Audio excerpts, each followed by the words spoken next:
Welcome back here on Live Impact News on the WCNC Charlotte app. All right, so for weeks, Americans watch visitors from around the world flock to places like Kansas City, Houston, Philly, Atlanta, Seattle. Where you see, is this Seattle right here on our screen? This is Houston. Houston, okay, Houston. Again, Philly, Atlanta, Seattle, and countless surrounding cities, suburbs. They came for soccer, World Cup soccer, but they left with barbecue, jazz clubs, neighborhoods, and yes, Buc-ee's, a place I have never been, but I want to. But those folks, they got a chance to go to Buc-ee's. Now, as the World Cup winds down, Americans are asking a different question. What have we been missing? Apparently, I've been missing Buc-ee's. So Regina Lewis, consumer analyst and travel industry expert, joins us. Good morning. How are you doing? Hey, Nick. Good, thank you. All right, so this is called the post-World Cup travel effect. What is that? I was racking my brain this morning when I heard that term. What is that? Okay, it went something like this. Millions of international fans came here for the World Cup, as you just spelled out, and they raved about it in online reviews that were too big, too authentic, and frankly, too refreshing to ignore. And Americans noticed, yourself included, right? I mean, that's why you want to go to Buc-ee's.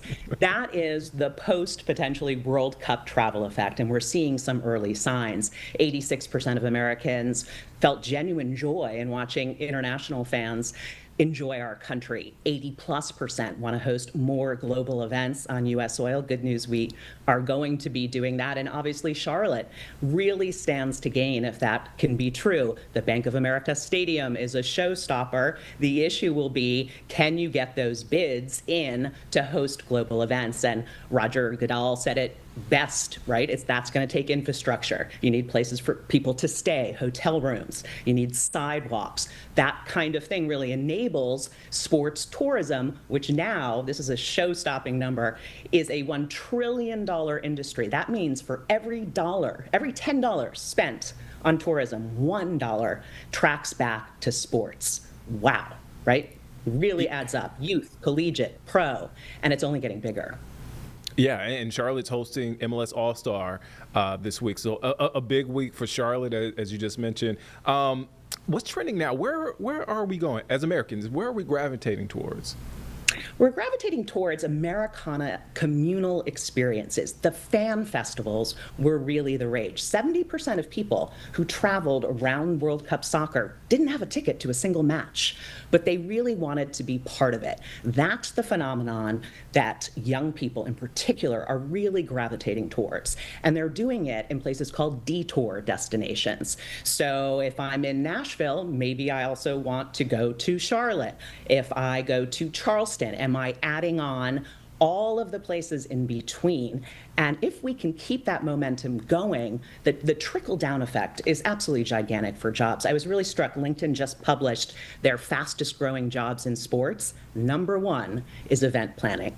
That's hospitality. So young people in my generation, you wanted to work in retail so you could get a store discount. Young people are saying, hey, if I can work for a hotel company, they're all hiring right now, maybe I get points. Maybe I get discounts on hotel rooms. If I can work for a sports tourism company or one of the tourism visitor bureaus around the country, I could start to travel more. And that's what they want, more than stuff.